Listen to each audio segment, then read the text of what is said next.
Many thanks for choosing us. My name is Aisha Ibrahim. Now, today there have been two demonstrations in Accra. One to demand the construction of roads and the other to demand that government provides jobs. Let's start with a demand for jobs because it is part of a wider problem facing the economy. Many have already lost their jobs in the last 1 year alone following the collapse of 7 banks. A parliamentary probe in the job losses is expected to start tomorrow, but today the labor unions are locked up in a meeting with government over the same matter. Live there shortly, but right now, let's bring you excerpts from the demonstration demanding jobs from government.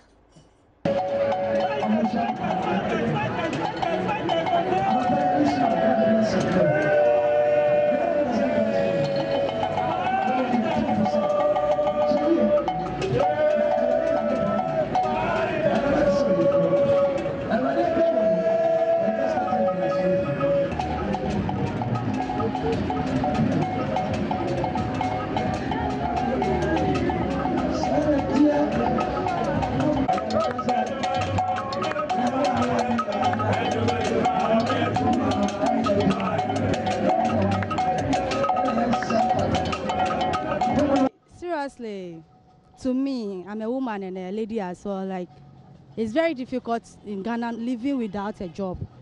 At least you wake up, you have a lot of things to do. It's all about money. You have to find something to do. And through this exercise, I expect at least the government to do something about it, for us at least to get something to do and then something in our lives. Lack of prudent management of our resources. When you go to other countries, like United Arab Emirates, they don't pay income tax, but they are managing their resources prudently. So their people are enjoying from it. And that is what we also want from this nation, that our government that is sleeping now must wake up. Let the government wake up and find jobs for our jobless youth. As a member, what are your expectations from the procession? Okay, so at the end of the day, what we seek to achieve is to let the people, powers that be, know that the youth of Ghana are sick and tired of being home, looking for a job. They want a secure job. Yes, we know there is some attempt to get people temporary jobs, but that does not bring about total independence, financial independence for the youth. We, as youth of Ghana, will not sit down for our future to be messed up so that just a few will enjoy our resources. We're just going on this procession to make sure that we have concrete data of people who are not employed in the Greater Accra region.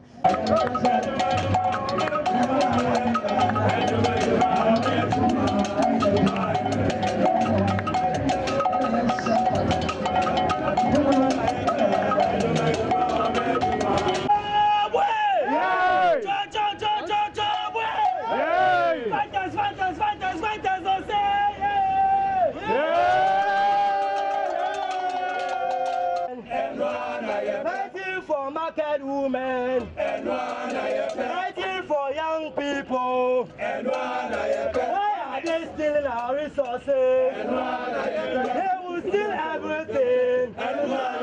If we don't take care, we won't meet anything. Fighting for the future. Police people deserve a better life. Journalists deserve a better life.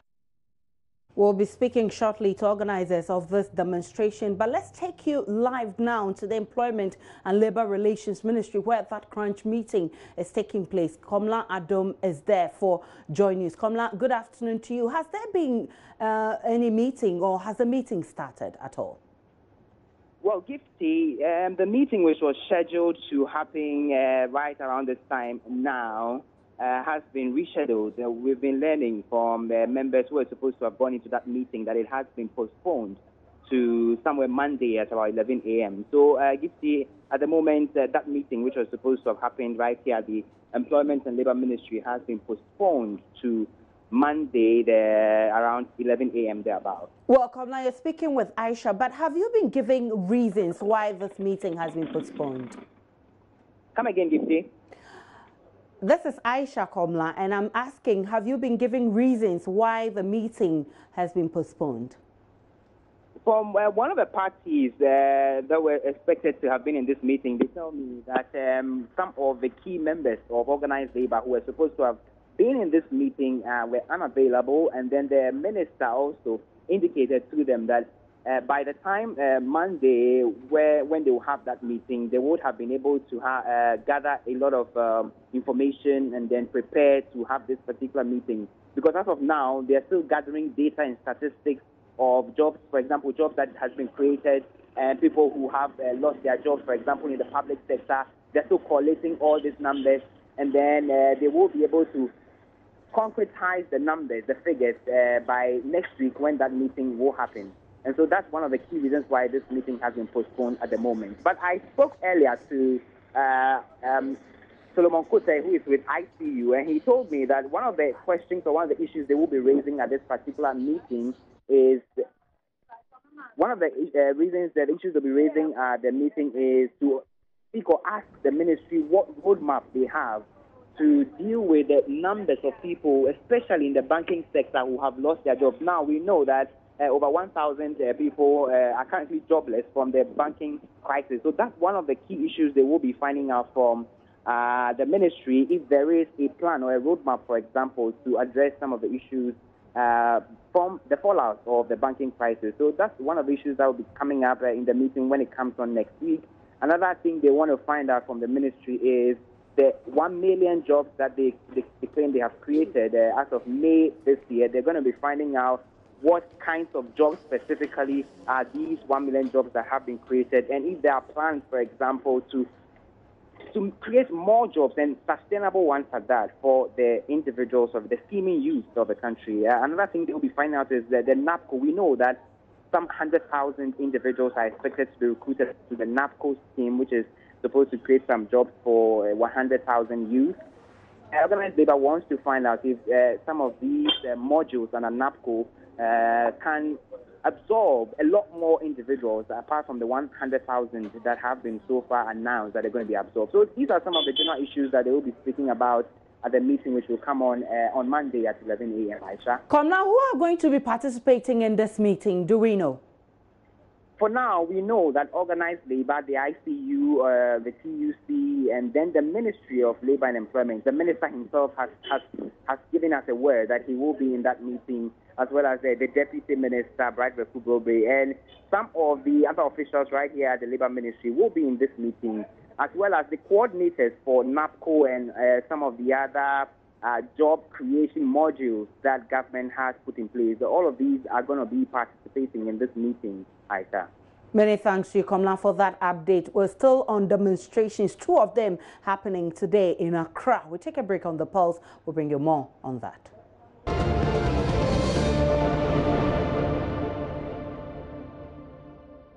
Welcome back to the Pulse, and let's go straight to the phone and speak with labor expert Austin Gamey on some demonstrations happening in the country now on job losses. Good afternoon to you, sir. Many thanks for your time on the Pulse.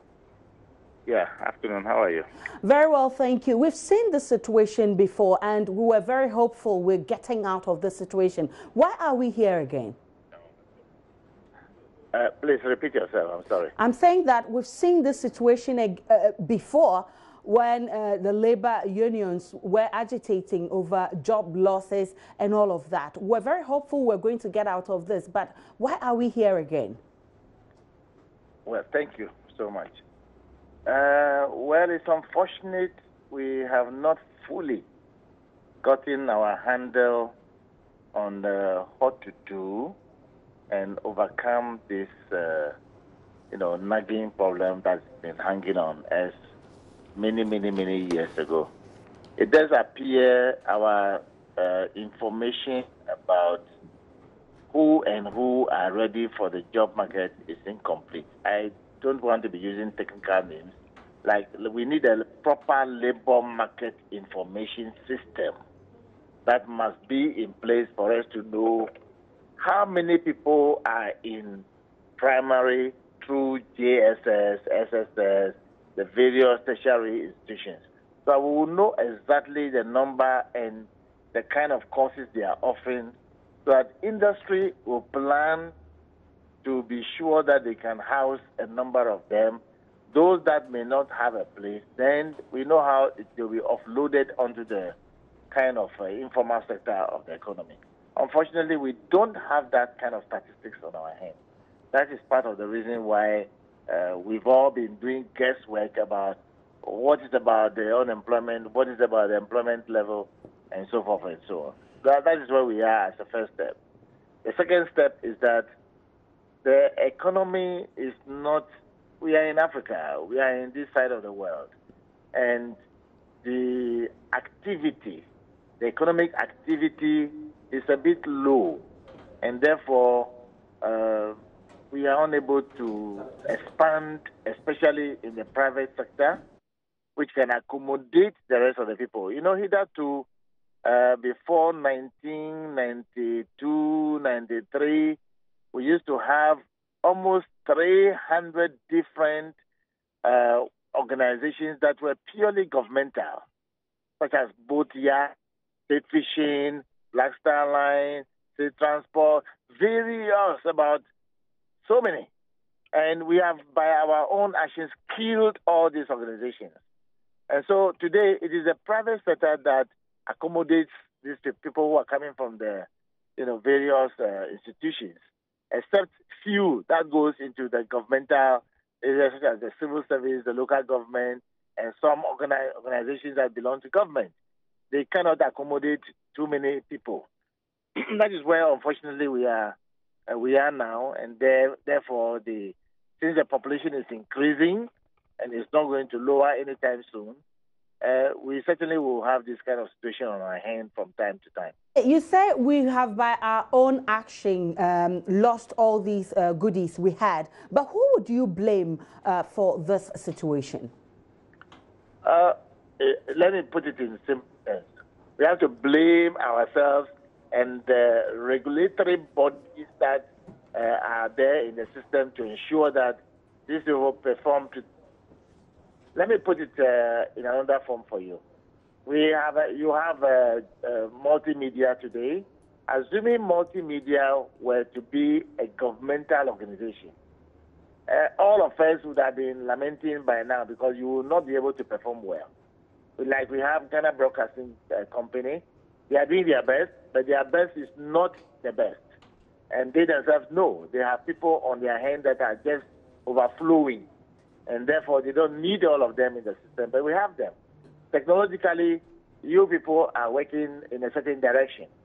Hitherto, these companies, they had in their various collective agreements very generous packages that they are not able to generate the cash flow to be able to meet the demands.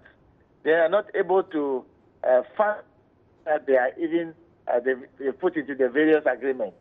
And then management too do not maybe know that it is the customers that buy their produce and their services that pay their monthly pay. They were not mindful about those things.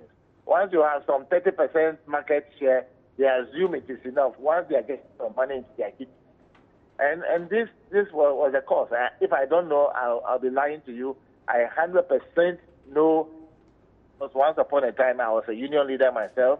I became an HR person, I became a governmental person, and a private person. So I fully know that we are the enemies of ourselves through the various managers we have employed into the business. Instead of having people with quality, knowledge, skill, and capacity to be able to manage the organizations, we are still doing the same thing anyway. And so we need to be mindful about these things, and if we can vary it, so be it. Mr. Gamey, you and I agree that this is such an unpleasant situation we find ourselves in. So what could be the way out? Your recommendations?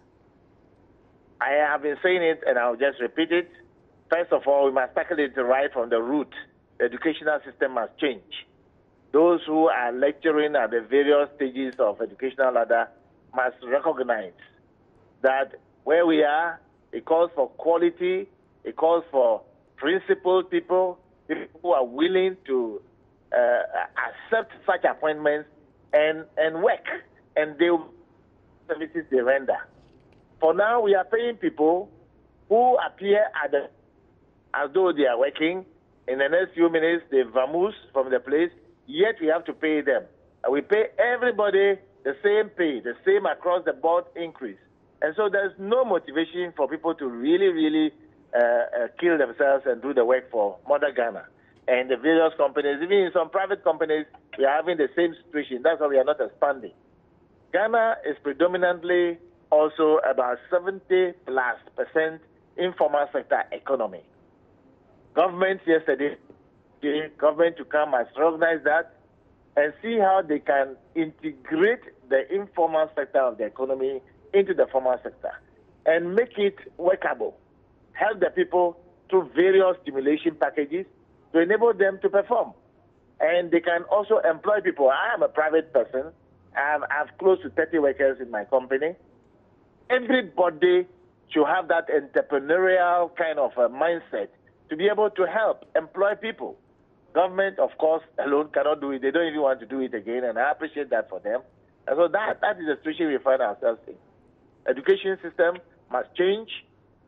All the regulatory bodies must perform their duties as honorable as is expected of them. Anything short of that, we are in trouble. But Mr. Gamey, having said so, educational system must change, regulatory bodies must do their job well. But what's the role of government in all of this? As we're hearing a lot of people blaming government and saying that government is reneging on its duties to make sure that people have jobs to do in the country. Let's be honest. When we say government in Ghana, we actually mean Nanado and his deputy and his cabinet. That is what Ghanaians think about. Exactly and the point. And go thinking about maybe majoritarians. That is the way we think about government. And this is an absurdity of the highest. Nanado is even in China right now as the president of Ghana. But he has the Ministry of Employment. Who have been employed and are working in various areas of the national economy, and they are being paid. That is a responsibility assigned to them. They are supposed, then the ministers, of course, have a role to play by co-formation and supplying the presidency. But having said so, the onus lies on the people who have been employed to do their work. They should do their work and do it well. They don't expect the president and or his ministers supervising them in their various organizations and companies. They must do their work. Should Bank of Ghana, should the Minister of Finance be going to Bank of Ghana every morning and finding out what is going on? It shouldn't. The Bank of Ghana governor and his team there have a responsibility to perform certain duties. They don't need anybody to sit on them. In the same vein, Water and Sewage Company, they don't need the president, they don't need the Minister of Waste to go there. They have a responsibility to perform their duties and do it well. So if this kind of supervisory mentality is the reason why we are not expanding very well, why should it stand on you? And so, if I understand you well, the individual has a lot to play in this whole situation if we are to get any better results. What's the role of the individual then? We must be principled, we must be honest, and I will extend it to various social other people like even churches. If you go to church, and I'm sure you go to church, I hope if your pastor is an honest pastor and your pastor is a principled person, is preaching the full truth to you, and he is himself is an example to you, you also behave in line with the thinking of that society you belong to. And everybody is just misbehaving in the country, and so people are not honest, people are not working well, they go to work, they escape, go and hide in toilet and be working lotto. And they are expected to be paid fully like anybody else who is being paid. The trade unions must up their game. We must not go and be seeking the interests of people who are not working. We must help people to work. After a while, if you're not working well, you get out of the system because the law provides room for that. But if we are forcing employers to employ people and we just employ them for the sake of it because there must be a job for the boys, I guarantee you, that's why we are Ghana is one of the most unproductive nations in the world. What are we doing in this country? What are we producing? What are we sending out? Where is our money coming from? That's why we are borrowing money. Well, That's why we are borrowing money. Many thanks to you. Austin Gamey is a labor expert and also CEO of the Gamey and Gamey Group. In the studio with me now is Ernesto Yeboah, who is Commander-in-Chief for the Economic Fighters League, organizers of the demonstration demanding for jobs. And he's in the studio with me. Good afternoon to you, Ernesto. What's your own feedback of today's demonstration? Well, first of all, it's a procession, and we've only begun with Greater Accra. We have 9 other regions to go. So we wouldn't want to draw any conclusions for now. What happened was that early in the morning, many of those who indeed need jobs came to register, and now that we have the data, I think we have something tangible to talk about. We would want to wait and see what happens with the next region and the other until we are done with the 10th region. Well, you had earlier called for people to participate so that once you have the numbers, you'll be able to communicate to the president, the number of people who are unemployed in the country. Would you say you are impressed with the outcome or the presence?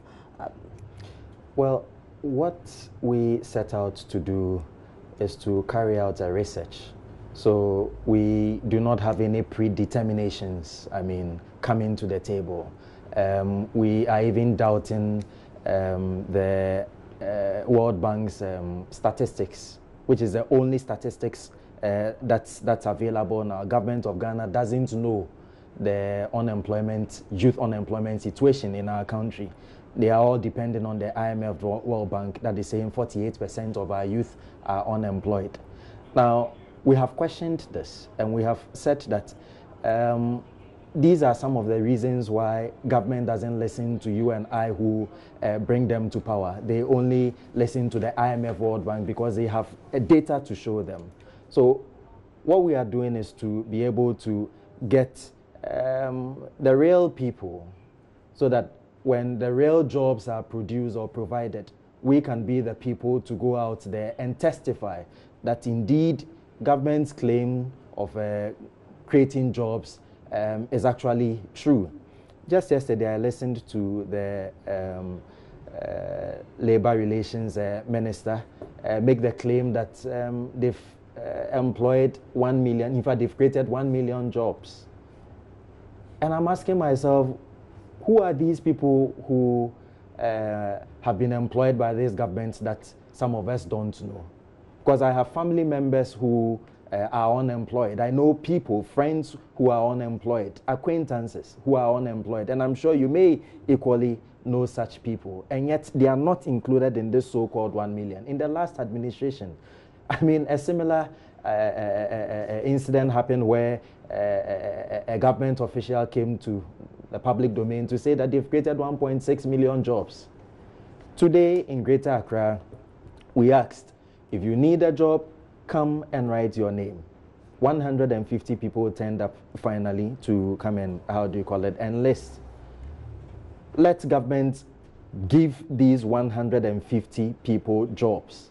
And then we would be the first people to be in your studio, to be in other studios or radio stations and television stations, parroting the good works that government has done. We don't even care to be on their campaign platforms to testify that the 150 people who came to register to say that they don't have jobs have actually been provided jobs. You just heard Austin Gamey, enumerating some of the reasons why we find ourselves here. One of the things he spoke about was the fact that there are a lot of individuals who have become unproductive in their workplaces, yet they want to be retained. Having listened to him, do you still stand by your stance, or you want to change your stance on the current situation you think we find ourselves?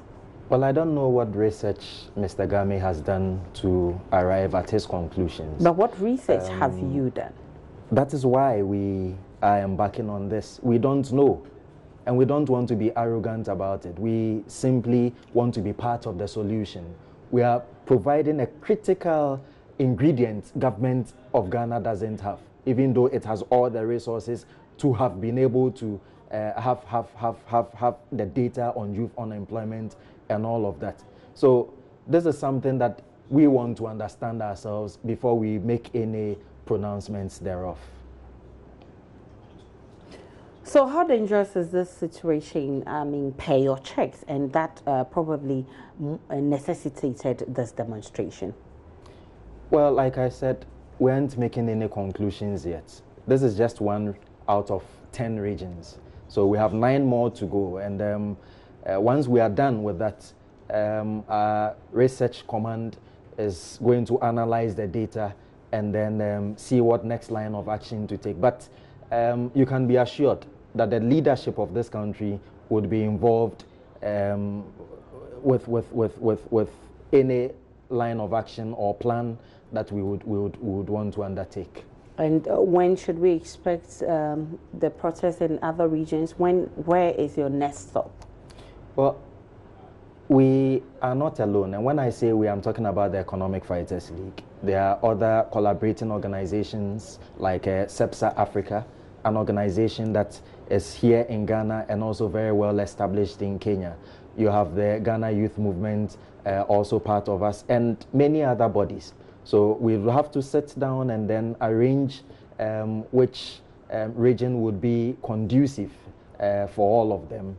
And then we can announce the date and time when that similar exercise would also be undertaken. So you intend to finish your protest in all the 10 regions, analyze data, put your research together, and then you can approach the president. How do you intend to push this agenda? Because it doesn't look like a very easy one. Well, it's not easy, and that's the sacrifice about it. Nobody is paying us. Nobody has given us money. We are on our own volition, and many people know how sincere we are, that we are not interested in the petty partisan politics in this country. What we are interested in are solutions. A certain generation fought to bring about our political independence. We feel that in our generation, we should also do something for this country. We should fight for economic freedom and materialize it in our lifetime. So many of what we are doing relies on sacrifice. And I believe that if there are good ears listening, I mean, they may hear us and be able to help, I mean, in a way that could bring about the solution that we are all looking out for. Well, many thanks to you, Ernesto Yeboah. Thank you very much. He is the Commander-in-Chief for the Freedom Fighters, organizers of today's demonstration.